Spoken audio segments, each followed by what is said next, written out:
Hi guys, James at Rampant Lion Reviews again for you today with another beer review. For this one, we are going to head down to Romania once again for the first time in what feels like a good long while.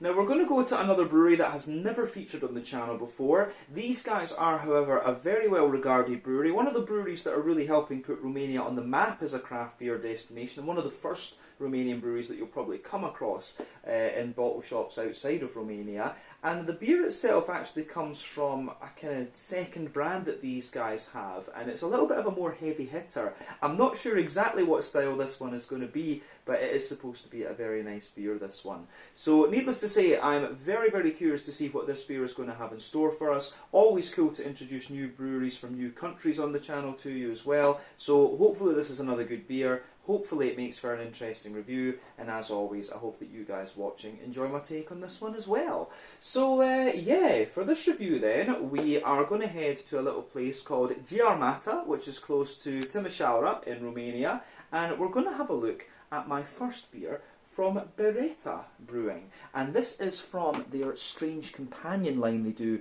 which is their barrel-aged series. So yeah, this one is called the Strange Companion. The thing that should not be, rum barrel aged edition. It comes in at 11% ABV, and they're describing this one as an Imperial Dark Ale.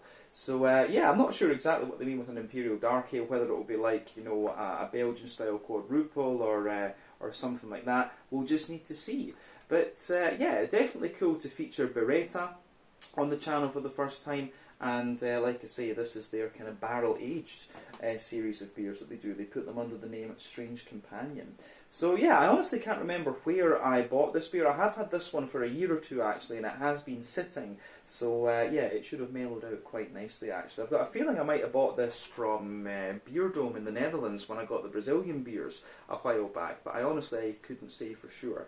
But yeah, let's crack on with this one then and see what the beer is going to have in store for us. So, as always with my reviews, I'll tell you a little bit about the brewery before we taste the beer. If you want to get straight to the tasting though, just fast forward. All the usual links can be found in the video description below. That's the brewery website, the link to my other reviews that hopefully I'll do in the future from Bereta and their Strange Companion series, but there's all the usual social media down there. If you want to see more reviews, do please consider subscribing to the channel. The support you give is massively appreciated, and remember you can go into the channel homepage and search for beer using the geography tagging system. So just go in there, use the search bar, put your hometown, state, county, prefecture, whatever you like. If I've reviewed beers from the area that you search for, they will pop up. Failing that though, you can check out the playlist of beers from different countries. You'll find this one in the Romanian playlist along with a number of other beers, and we are adding to the Romanian playlist whenever we get the chance. But yeah, let's go on to my brewery notes then, and I'll tell you a little bit about Bereta Brewing Company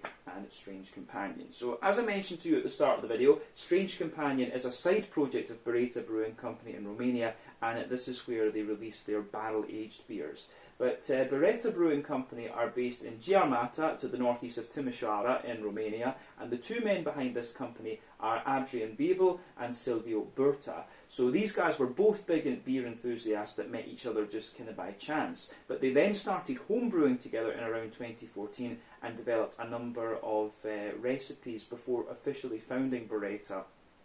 Sorry, it should have been 2010. They started homebrewing together in about 2010, 2012, and then they developed a number of recipes before officially founding Bereta back in 2014. But from 2016, they started operating as gypsy brewers, and they were the first in Romania to do so. But the majority of the beers in the early days were brewed at Ground Zero Brewery in Bucharest, but they've also brewed at Hop Hooligans and Wicked Barrel as well. But they set many trends in Romania by helping them to kick off the New England Hazy IPA revolution there, and they also began brewing some big Imperial stouts, which won them a number of awards too.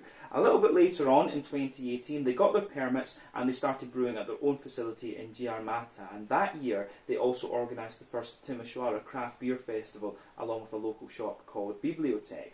But since then, they've got their own facility up and running, and this has allowed them to let a number of home brewers brew their own beers on the big scale for the first time and start their own companies. So other breweries that have done this include Blackout, which I think is featured on the channel before if I remember correctly, Hop Drops and Owl Brewing, and then since 2020 these guys have been canning their beers as well. But these days they've got their own tap room and bottle shop in central Timisoara, and as of May 2023, when we're filming this review for you, under Strange Companions brand, they've released about 10 different kinds of beer. But yeah, that is everything I can really tell you about Bereta for the moment and Strange Companion. Like I say, I don't know if you would consider this like a subsidiary brewery, or if you would just consider it like a different line of beers that Bereta do. But yeah, that was all the information I was able to find on these guys actually. But yeah, we'll need to see about getting a hold of one of the Bereta beers to review on the channel for you at some point fairly soon, because they are supposed to be very, very good. We've had a number of things from Hop Hooligans, of course, and I've been very impressed with them, and we've had a number of other Romanian beers on the channel, thanks to my friend Minya as well. So we need to see about getting a few more from him actually. But yeah, let's crack on with this one, as I say, and see what it's about. If you want to learn more about Strange Companion and Bereta Brewing Company though, check out the brewery website in the video description below. You can follow them on Facebook and Instagram to keep up to date with all the latest goings on, and you can check out the Rate Beer, Untappd and Beer Advocate pages to learn a little bit more about all the different beers that these guys have done. So yeah, I'll just let you have a little look at the bottle on this one before we open it up. There you can see the Strange Companion label. You can see it's like a hooded monk with a lantern or something like that. But like I said to you earlier, this one comes in at 11% ABV. It's called The Thing That Should Not Be Rum Barrel Aged Edition. They're describing this one as an Imperial Dark Ale. I honestly couldn't tell you what I paid for this beer. I guess it would be something like €8-9, something like that. But yeah, as I say, I honestly can't remember when I bought this one. But yeah, let's get it out, get on with the tasting, and see what it has in store for us. I think, yeah, it tells you up here 11% ABV. I just wanted to be clear on that. But yeah, I've cut a little line around the bottle cap there, so hopefully we don't have any bother with getting this guy open, and it appears that we're not going to have that bother either. So yeah, let's just get this guy out into the glass and see what it's all about. So, as I said earlier, I'm really not sure what to expect from this one. Whether it's going to be more like a kind of quadruple or stout or something like this, I honestly do not know what to expect from this one. We'll just need to play it by ear and see what it's about. It's not often actually that you come across a beer that is listed as an Imperial Dark Ale, but just from opening up the bottle there, it does smell kind of stouty actually. So yeah, anyway, as you can see, this beer has poured kind of as you would expect from a beer that's called an Imperial Dark Ale. Not a lot of head on this one, which can happen with barrel-aged beers.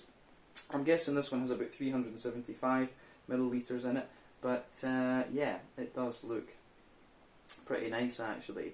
So yeah, not a lot of head on this one, just a few bubbles around the edge of the glass. I'll just let you see that.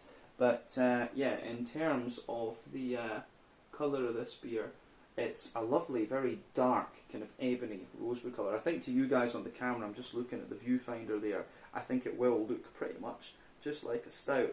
Either that or a very long boil, quadruple or barley wine or something like that. Yeah, definitely very, very dark, sort of ebony kind of rosewood colour that's come out of this one. One or two big bubbles sticking toward the side of the glass, a few little ones going up toward the surface there, but it does look very much like a stout or something like this. As I say, I'm really not sure what to make of the appearance of this beer. So let's have a closer look at the aroma of this one then, and just see how it goes together. Oh, yeah. This is really interesting. So, because of the barrel aging, and the fact that the barrel aging is a little bit pungent in this one, it's actually a wee bit difficult to tell exactly what direction this beer is going in, come to think of it. So yeah. So yeah, for me, this is quite quirky actually on that, from that perspective. Yeah. So I'm going to say straight away, it does smell as if it's going to be a kind of more brown sugary leaning beer, but quite a long boil brown sugary leaning beer, this one. yeah, it has got a little bit of kind of almost stouty dryness to it, but it has got a lot of leathery brown sugars, and of course you've got the barrel on top of this. So yeah, this is, I think, we'll just go through the aroma and I'll tell you what we're getting, but I think when we actually taste the thing, that's when we're going to be able to say what style it's more like, to be honest with you. But yeah, this is interesting. So the backbone of this beer, obviously, is the lovely kind of smooth oaky character that comes out of it. So you've got that lovely smooth oak in there, there's a little touch of vanilla, and of course you're getting the rum notes out of this one as well. And the rum, for me, it comes across as being a slightly more dry rum. You've got a little bit of the kind of rubbery and banana notes that you can sometimes get from the rum as well. But yeah, the aroma that comes out of this one, I think, is quite interesting. So yeah, the way that this beer goes together in that sense is it's quite interesting. Yeah, the rum, it's not often you come across rum barrel aging these days. A lot of, bourbon barrel aging is obviously the most common one. There's more cognac barrel aging these days. Every so often you get a Scotch whisky barrel aged one. But yeah, rum barrel aging has kind of fallen by the wayside a little bit. I think the only one that's fairly easy to get that I can think of are some of the Silver Series beers from Puasta. Puasta have got one of the best barrel programs in Europe, I would say. But yeah, with this one, the rummy character you get out of this, gold rum definitely, a little bit of a kind of rubbery, banana-y type quality to it, which is interesting. And then you've got the sweet kind of sugar cane in there. But on top of that, you're starting to get some of the elements out of the beer as well. So for me, this is quite an interesting one. So you get a kind of sweet, like caramelised, you're getting this kind of sweet caramelised rye bread out of this beer. A little bit of an almost kind of cakey type note as well. So the way that that goes together, I think, is really very nice. So yeah, kind of cakey sort of edge to the beer, a little bit of kind of sweet rye bread, cakey kind of sponge cakey edge, and then above that, within that kind of cakey note, there's a lot of brown sugar. It's kind of like a brandy or a cognac soaked sponge cake that you're getting out of this one. There's a few little nutty notes in there as well, for sure. And then on top of that, you start to get the actual brown sugars out of the beer. And the brown sugars that come out of the beer are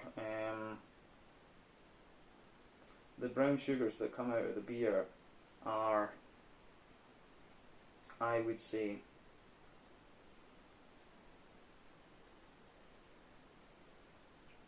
yeah, they're kind of like, you can smell there's a little bit of that leathery brown sugar in there, which usually indicates a longer wort boil. And I mean,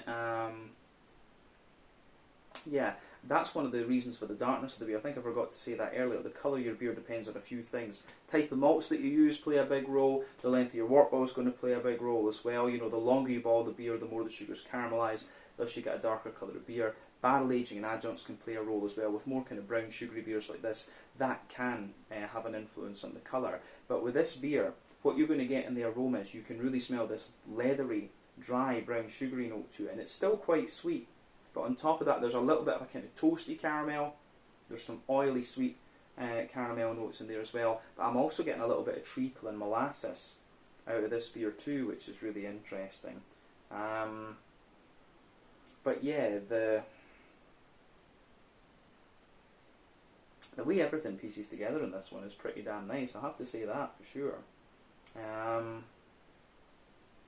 Yeah, on the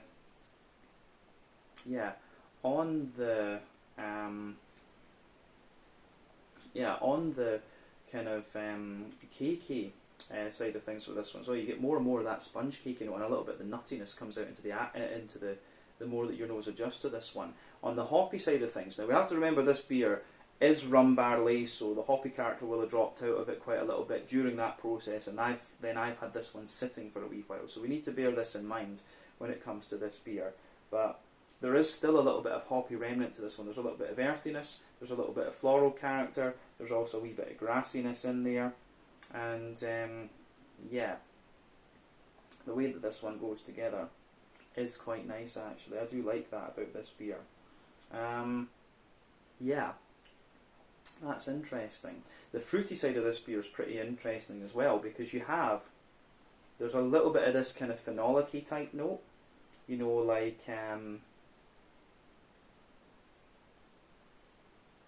yeah, you've got a little bit of that kind of phenolic-y, cough syrupy, medicinal type thing going on in this one. So getting a lot of that. On top of that, you've got a little bit of a kind of juicy plum. You've got a more dry prune underneath as well, some kind of juicy plum, pruny notes, and then underneath that you've got a little bit of a more kind of datey type quality coming out of this beer too. But there's wee bits of fig, there's a wee bit of fig in this one, a little bit of blackcurrant, but the fruity character you get out of this one really leans more toward like a kind of dry fruity note. There's lots of like sultana and stuff coming out of this one. So yeah, the way that this beer goes together, I think, is pretty. It really is pretty interesting, actually. I'm really curious just to see what this beer is actually going to be like when we taste it. So, as I always say, take a wee bit of time to just enjoy the aroma of the beer before you get stuck into it. This one certainly has caught my eye. Lots of brown sugar. You know, the rum barrel's quite prominent. Lots of kind of cakiness, brown sugars, and fruity characters in there. Yeah, the way this one goes together is pretty nice in that sense. So as I always say, take a bit of time to enjoy that aroma, but I think it is about time for us to get stuck into this one. So yeah, this is The Thing That Should Not Be, Rum Barrel Aged Edition from the Strange Companion line by Bereta Brewing Company in Giarmata, just outside of Timișoara, down in Romania. So, Slanja, Skol, cheers, Noroc, an 11% Imperial Dark Ale.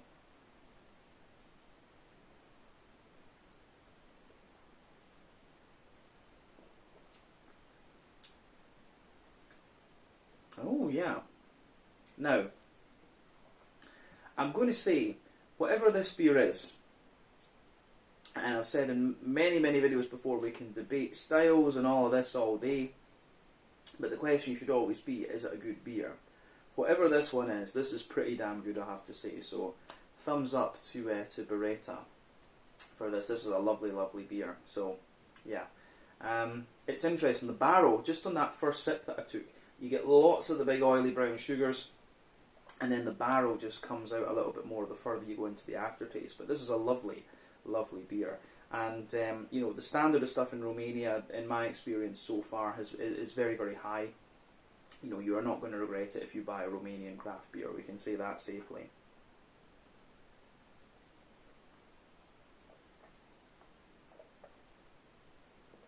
So, yeah. Where do we start with this one then? Yeah. This is absolutely a sipper. This is right up my street. As I've said to you on the channel many times before, the big, oily, brown, sugary beers really kind of are the ones that are right up my street.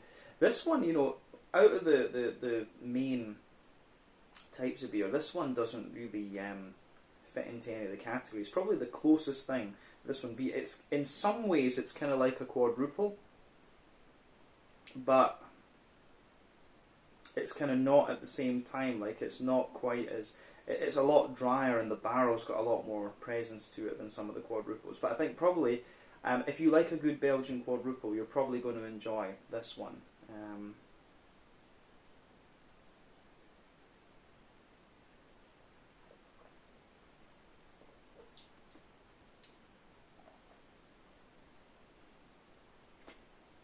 But yeah, yeah, I do like how this. I do like how this one goes together. Yeah, it's lovely stuff. So let's just break this down and describe it for you in depth. But I think, stylistically speaking, this one is closest to a Belgian quadruple, something like that. But a lot more oily and not quite as. It's got some of the dryness, but yeah. Yeah, I think it's fair to say this is closest to a Belgian quadruple. If you enjoy a good Belgian quadruple, this is a beer that you are going to enjoy. Let's break this beer down and describe it a bit more in depth, as we always do. Middle third of your palate then. So the backbone of this beer, you've got that lovely smooth oaky character from the rum barrels in there. You get that right away. You get a bit more dryness out of the rum character the further into the aftertaste that you go, which again is very nice.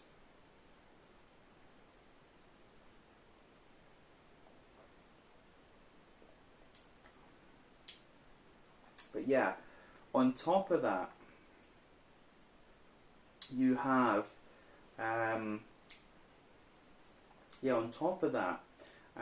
toward the front of that middle third of your palate, you start to get some lovely kind of vanilla type notes out of the beer.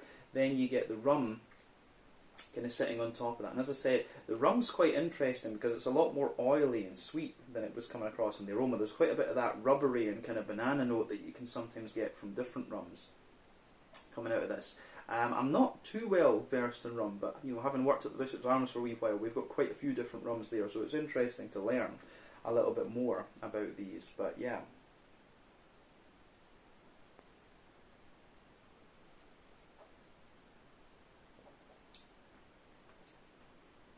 So, yeah, the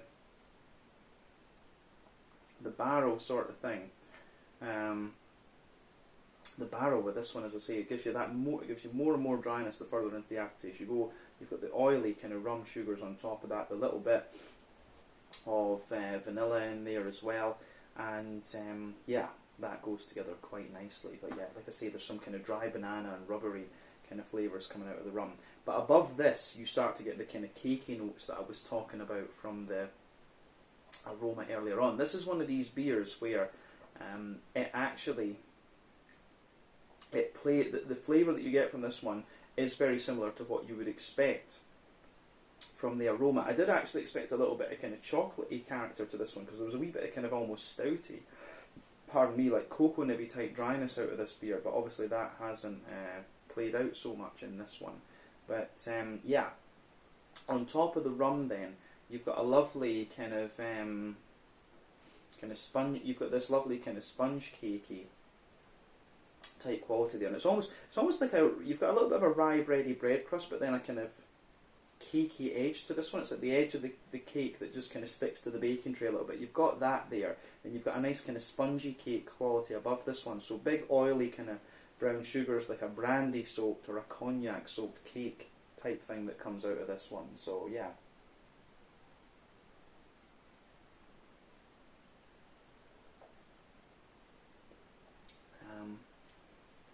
So yeah, the way that this one goes together is really, really nice. Yeah, the cakey notes you get out of this are really interesting. You get a little bit of nuttiness and stuff in this cake as well, like a bit of pecan or almond or something. But it's that, for me, the most dominant flavour in the middle of your palate with this beer, other than the brown sugars, is this kind of sponge cakey, like brandy or cognac soaked sponge cakey type thing. But above that, you have a little bit more of a... above that, you can feel you've got more of a kind of, what's the word? You do start to get a little bit more kind of, there is a little touch of like a wholemeal brown bready character, but then you get the big brown sugary notes just coming out on top of that.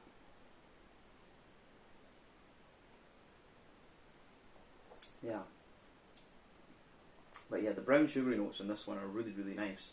It's not as, that's the other thing, is I was, in the aroma I was picking up quite a little bit of leatheriness from the, I was picking up quite a little bit of leathery character from the aroma, but you don't get, pardon me, you really don't get too much of that in the actual flavour. So above the kind of cakey notes and the brown bready character, you get a little bit of that kind of leathery brown sugary layer, but it's very sweet in that sense. It's kind of like a more kind of syrupy kind of character that you get out of it. So you get all of this, you get a little touch of toasty brown sugar sitting on top of that, then you've got the sweet caramel, and in the dead centre of your palate you've got a little bit of that darker, more highly caramelised treacle molasses type thing coming out of this one. So yeah, the way that everything goes together in this this beer is very, very nice.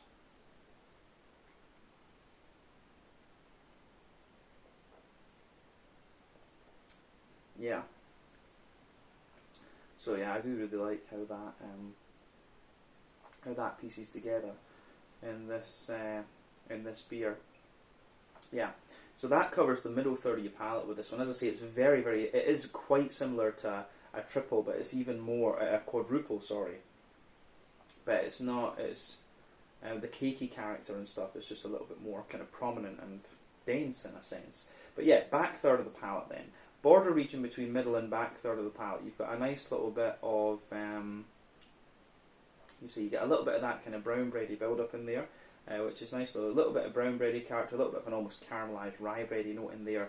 And then the back third of your palate, you've got similar flavours to the middle third of your palate, but they're just obviously layered differently. So the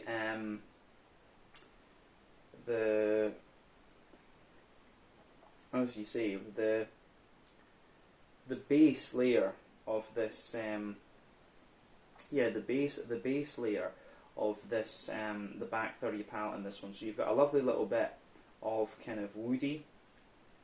You've got a little bit of a woody character in there for sure. You can feel that in the base, but it is a little bit drier. As I've always said, more dry and bitter flavours come out further back on the palate, so you've still got the woodiness in there.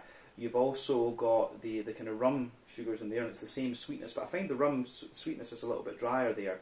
Then you get the kind of bread crusty, kind of cakey edge, which again feels a little bit drier. You can feel that cakey, brown sugary cakey layer is there, but it's a lot taller and a lot more kind of airy in a sense, a bit lighter and more airy. Then above that you start to get more of a kind of wholemeal, brown bready character once again, and that layer is also a little bit kind of more dry and airy too, but you can feel some of the drier brown sugars just creeping on top of that, on the back of that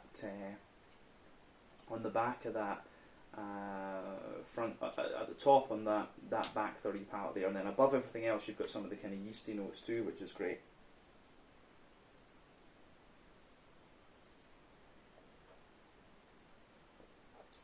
So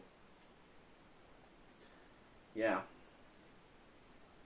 the way that goes together is really, really nice. The back, on top of the back third of the palate, the yeasty notes, you've got a little bit of a kind of farmhousey bready note in there. You've got some really nice, say, kind of honeycomb type flavours in there, a little bit of a drier, toastier brown sugar too, but definitely on that back third of the palate, the flavour that you have, the flavour is definitely taller, and as you come further forward into the middle third of your palate, it just condenses down and squashes together that little bit more. So yeah, the way that comes out of this beer is really nice. So thumbs up to Bereta and Strange Companion for this one. Let's look at the hoppy side of things, the sides of your palate now. So back corners of the palate, a little touch of earthiness in there.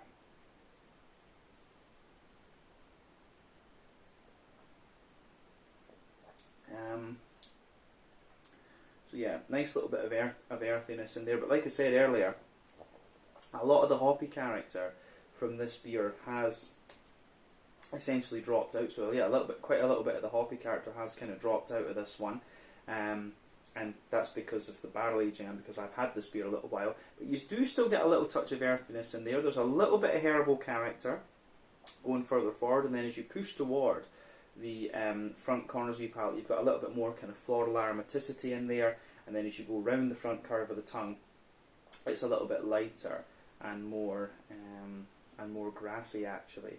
So yeah, the grassy side of things on this one, it's kind of oily. It's like a more oily green component you get out of this one, but because of the sheer presence of the brown sugars in this beer, like having an oily feel to it is not a surprise at all. But yeah, just a little tiny touch of floral character and a wee bit of grassiness. But like I said, a lot of the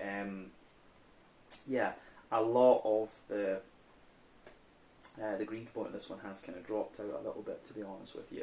But let's look at that.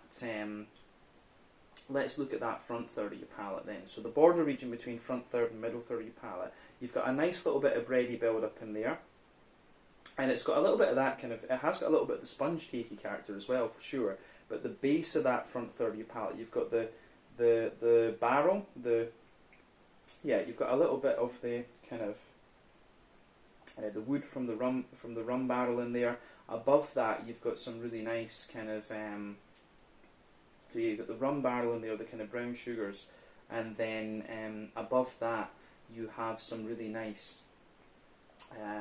You just have a little bit of the cakey character as well, and then you get that nice oily bubble where the juicy fruity esters just roll their way out of the beer, and I really do like how that goes together.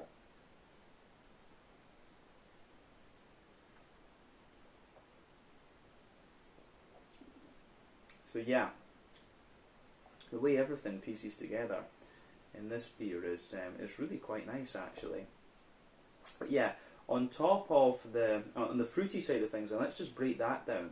The one thing I would say is the base of the fruity character in this beer is like a kind of, like at the back of that front third of your palate, you get a lot of kind of sultanas, you know, dry white green grapes, but a bit of datey character as well. Then as you move further forward, there's quite a little bit of an oily pear.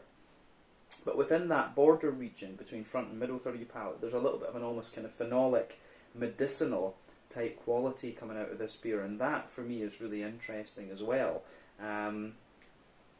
Yeah, I do find that really quite quirky, actually, come to think of it. But yeah, the brown sugary notes you get out of this beer are pretty nice, I have to say. On top of the kind of dry fruity layers, there is a little bit of red fruitiness to this one as well, actually, I should say that.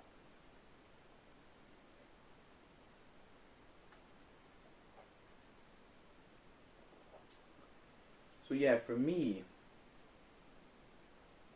as I said, for me, in the middle of that front third of your palate, you get a nice little bit of juicy fig, but above everything else, there's a little touch of like a pruny, red fruity character, so that sits on top of the kind of sultana, datey type flavours. So there's a bit of prune there, there's a little bit of kind of oily fig in there, then as you move further forward into the front half of that front third of your tongue, you're getting a little bit of blackcurrant or something, and a wee bit of blackberry sitting on top of that. But the most prominent fruity characters you get out of this one are the kind of dry notes, like I say, the dates. You've got a lot of date in this one, a lot of sultana, a lot of oily pear, and these things really linger into the aftertaste for sure. So yeah, I really do like how that pieces together. It gets a thumbs up from me, definitely.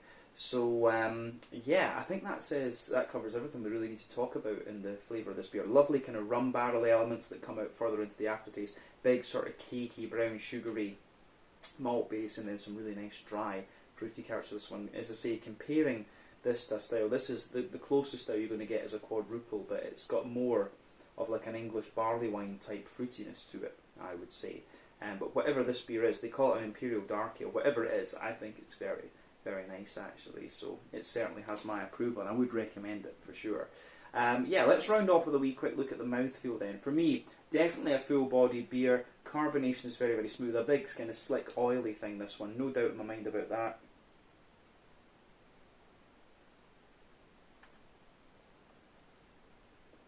Yeah, as I said, lovely big kind of slick, oily thing, this. Big, the malty and barrel side of things, you've got a bit of dryness in there. Lots of kind of oily, brown, sugary characters, as we said. A little bit of dryness, but for the most part, a little bit of sweetness. A nice little bit of hoppy character in there as well, and big, oily, fruity notes for me. I really do like how this one pieces together. Actually, it's really, really nice. But yeah, I think we can leave it at that for this review. This has been a really, really interesting beer to try. I always like things that test your palate a little bit and make you think about different style barriers and stuff like this. But yeah, my first review from Bereta certainly hasn't disappointed, and this Strange Companion range I'm sure will be quite interesting for sure as well going forward. I just, on the side here, it says this one contains a little bit of oats and dextrose and things like that. It's kind of interesting that, because it still gives you, for me, it still gives you this big kind of fluffy, cakey sort of thing. So yeah, the way it all goes together, I think, is very nice. But beautiful beer, this one, really nice stuff, and it shows once again that the Romanian craft beer scene is already very strong. But you know, we obviously have to say it's kind of up and coming, because there will no doubt be more breweries popping up over there. But yeah, awesome stuff. This, really enjoyed it. So this was the thing that should not be, a rum barrel-aged Imperial Dark Ale at 11% ABV from the Strange Companion range by Bereta Brewing Company in Giarmata, just outside of Timișoara in Romania. So once again, thank you for watching my beer reviews. Until the next time, please like, subscribe, share, all the usual YouTube stuff. Let me know your own thoughts on this beer in the comment section below. Let me know what your favourite beers are from Bereta Brewing Company as well. And we will no doubt return to these guys again at some point in the very near future. But until then, Slàinte, Scott, cheers, Norok. Check out my social media, check out Bereta and Strange Companion social media, and I'll see you guys again very, very soon. Slàinte, Skål, and cheers.